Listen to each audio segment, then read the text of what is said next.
कार्यक्रम में उपस्थित कर्नाटका के राज्यपाल श्री थावरचंद गहलोत जी, मुख्यमंत्री श्री बसवराज बोम्मई जी, केंद्रीय मंत्रिमंडल के मेरे सहयोगीगण, राज्य सरकार के मंत्रीगण, सांसदगण, विधायकगण और कर्नाटका के और देश के मेरे नौजवान साथियों, मुरु साविरा मठा, सिद्धारूढ़ा मठा, इंतहा अनेक मठागला क्षेत्र के ನನ್ನ ನಮಸ್ಕಾರಗಳು।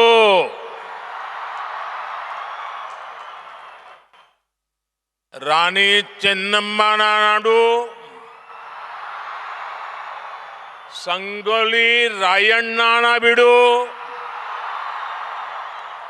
ಈ ಪುಣ್ಯ ಭೂಮಿಗೆ ನನ್ನ ನಮಸ್ಕಾರಗಳು।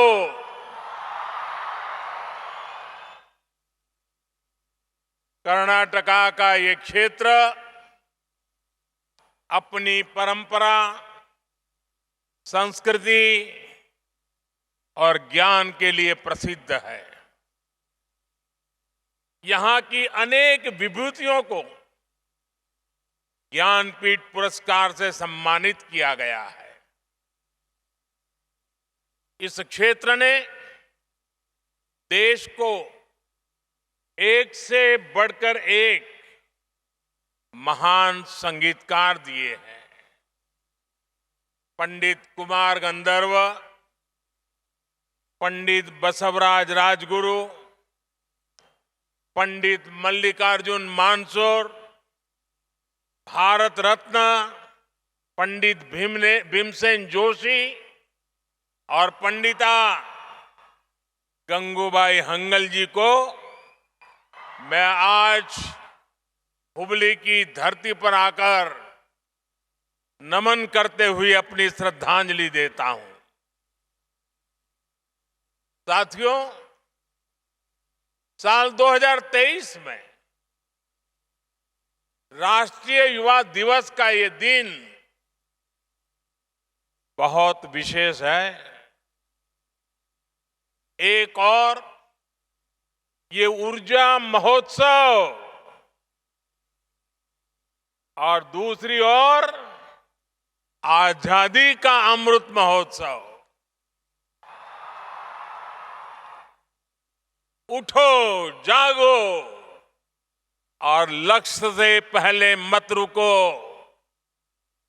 एली एद्ददेली गुरु मटवा तनका निल्लदी। विवेकानंद जी का यह उद्घोष भारत के युवाओं का जीवन मंत्र है। आज अमृतकाल में हमें अपने कर्तव्यों पर जोर देते हुए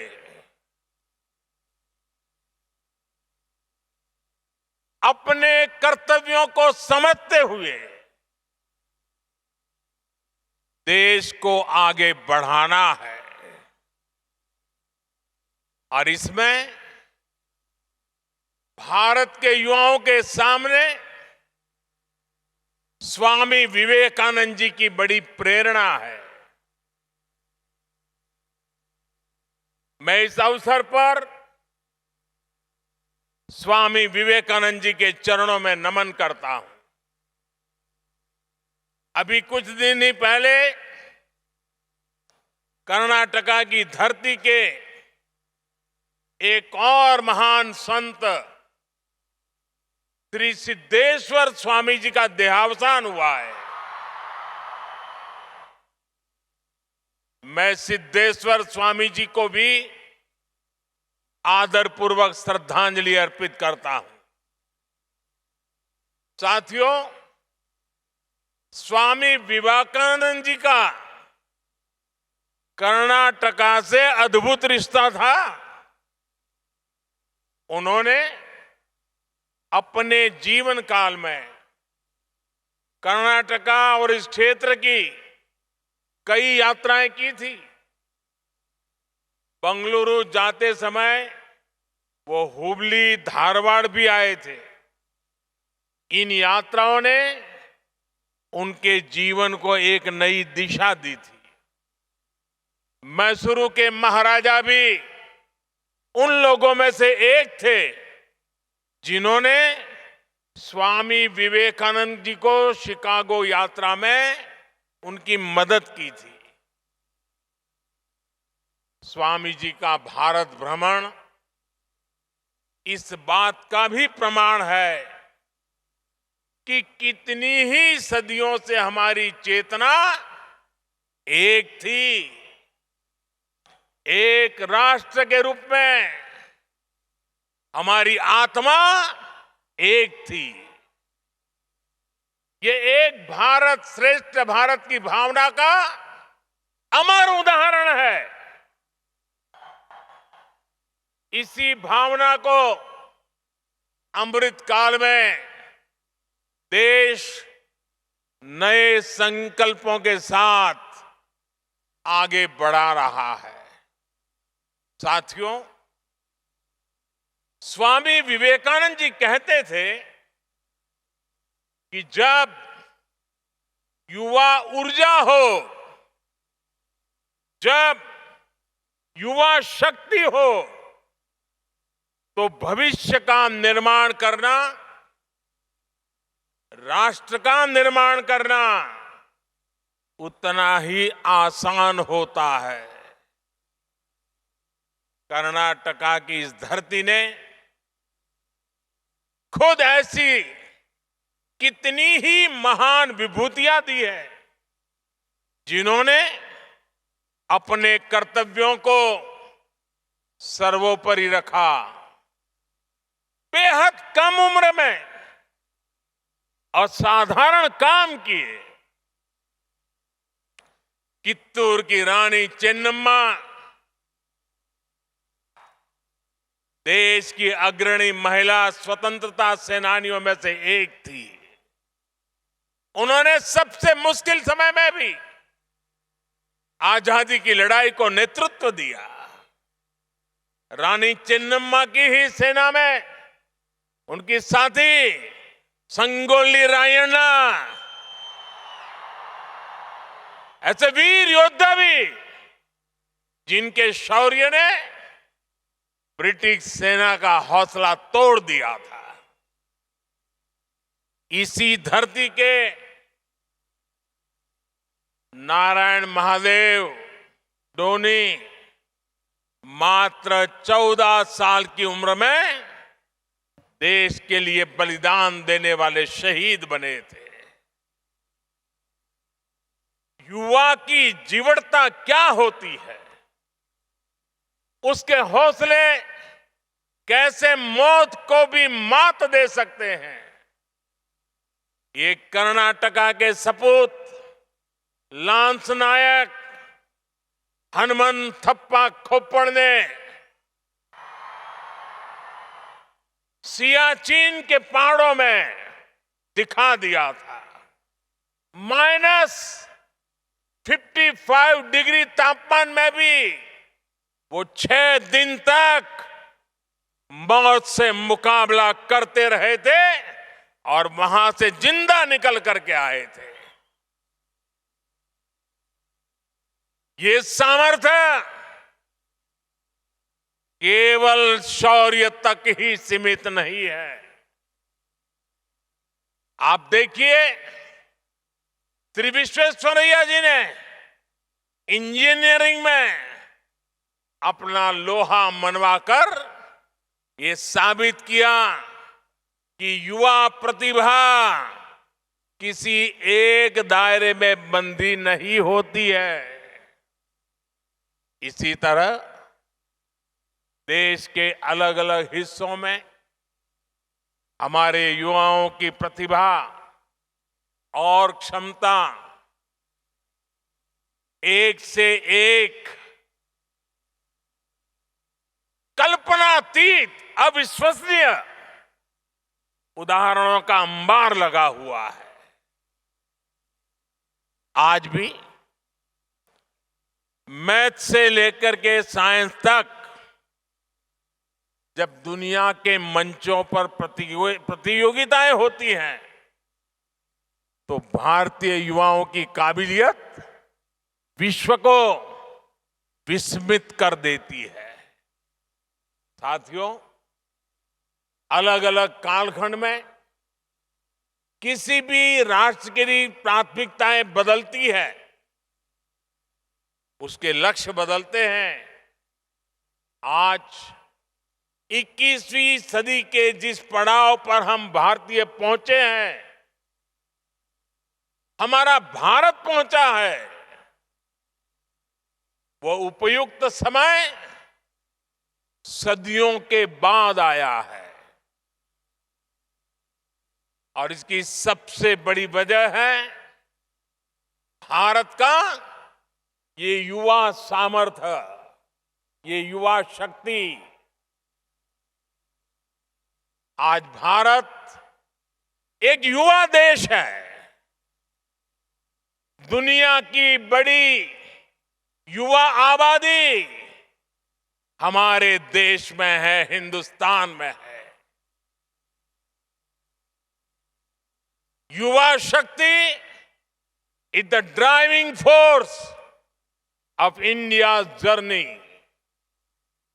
The next 25 years are important for building the nation.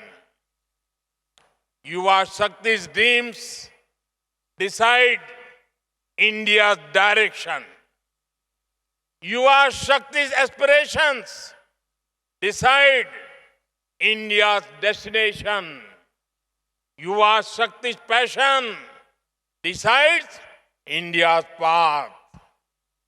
To harness the Yuva Shakti, we need to be young with our thoughts, with our efforts.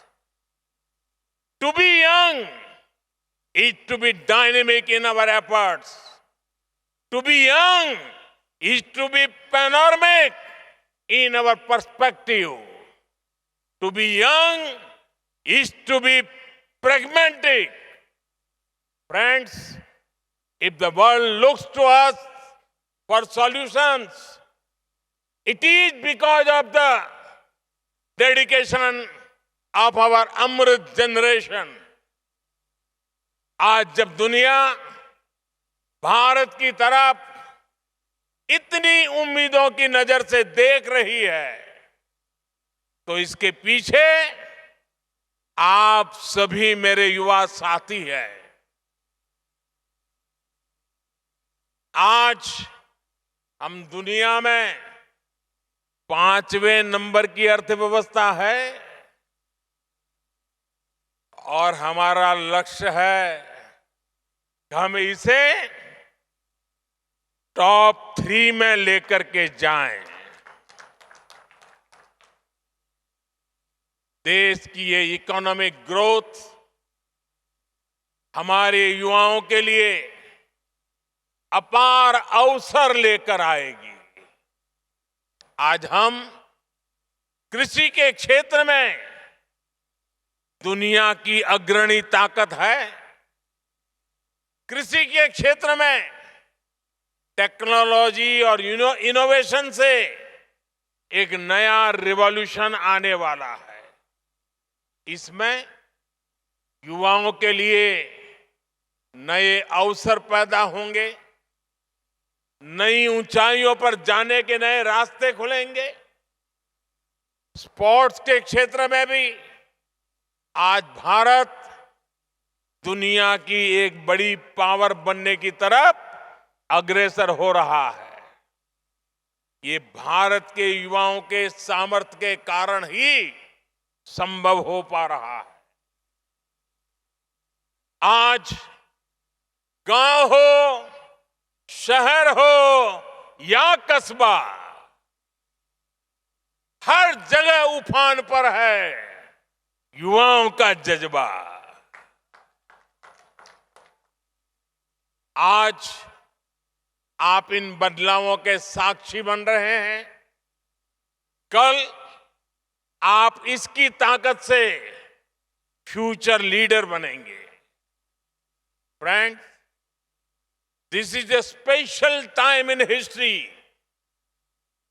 You are a special generation. You have a special mission.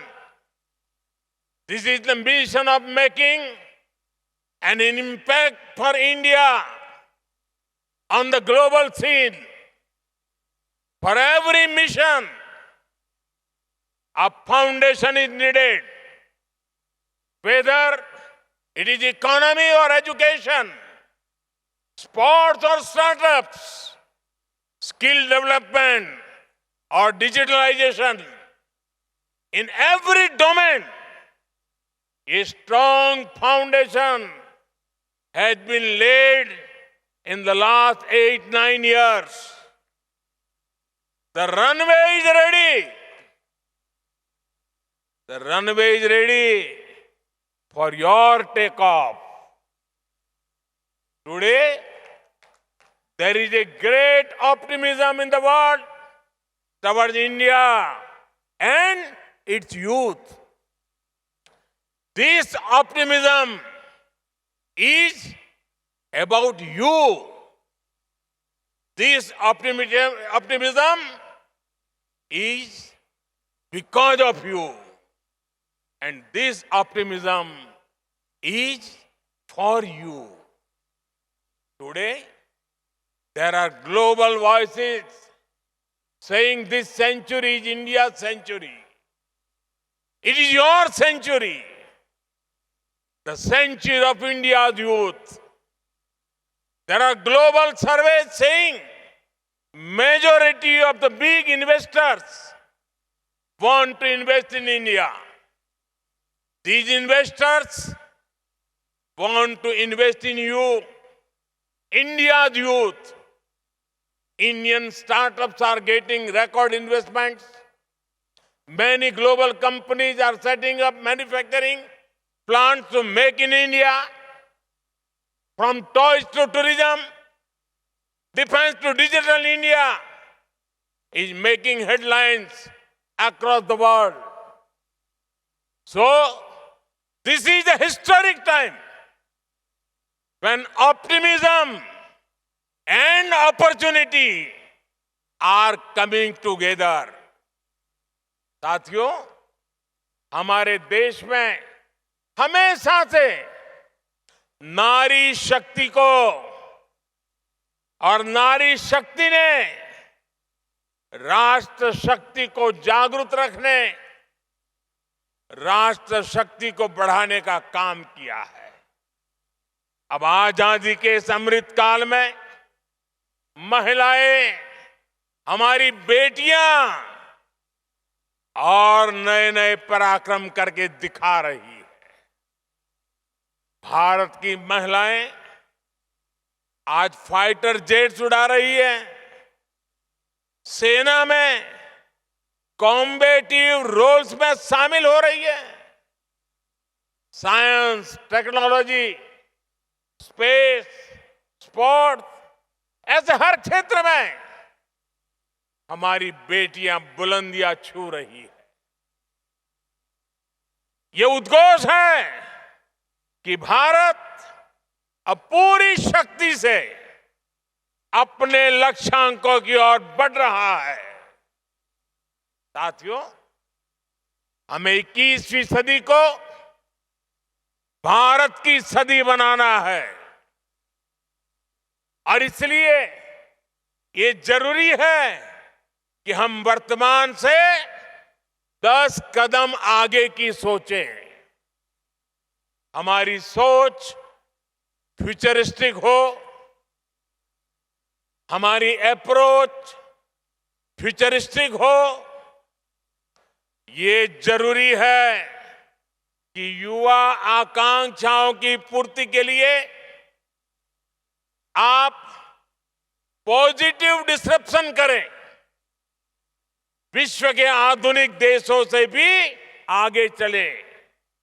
अगर हम याद करें, आज से 10-20 वर्ष पूर्व ऐसी कितनी ही चीजें अस्तित्व में भी नहीं थी जो आज हमारे जीवन का अभिन्न हिस्सा है। इसी तरह आने वाले कुछ वर्षों में संभवतः ये दशक खत्म होने से पहले पहले हमारी दुनिया एकदम बदलने वाली है।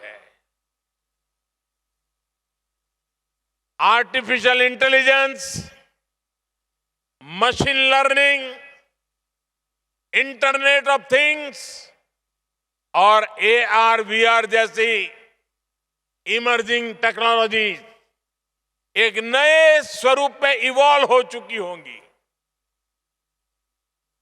डेटा साइंस और साइबर सिक्योरिटी जैसे शब्द कहीं ज्यादा गहराई से हमारे जीवन के हर आयाम से जुड़ चुके होंगे। हमारी शिक्षा से लेकर देश की सुरक्षा तक, हेल्थ केयर से लेकर कम्युनिकेशन तक, सब कुछ एडवांस टेक्नोलॉजी के जरिए एक नए अवतार में दिखने वाला है। आज जिन कामों का अस्तित्व भी नहीं है, आने वाले समय में वो युवाओं के लिए मेन स्ट्रीम प्रोफेशन होने की संभावनाएं हैं।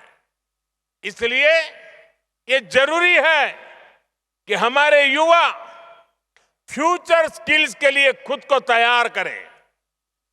दुनिया में जो कुछ नया हो रहा है, हमें उससे खुद को जोड़ना होगा। जो काम कोई नहीं कर रहा है, हमें उन्हें भी करना होगा। नई पीढ़ी को इस माइंडसेट से तैयार करने के लिए देश नई राष्ट्रीय शिक्षा नीति के जरिए प्रैक्टिकल और फ्यूचरिस्टिक एजुकेशन सिस्टम तैयार कर रहा है। आज स्कूल से ही इनोवेटिव और स्किल ओरिएंटेड एजुकेशन पर फोकस है। युवाओं के पास आज चॉइस के हिसाब से आगे बढ़ने की आजादी है।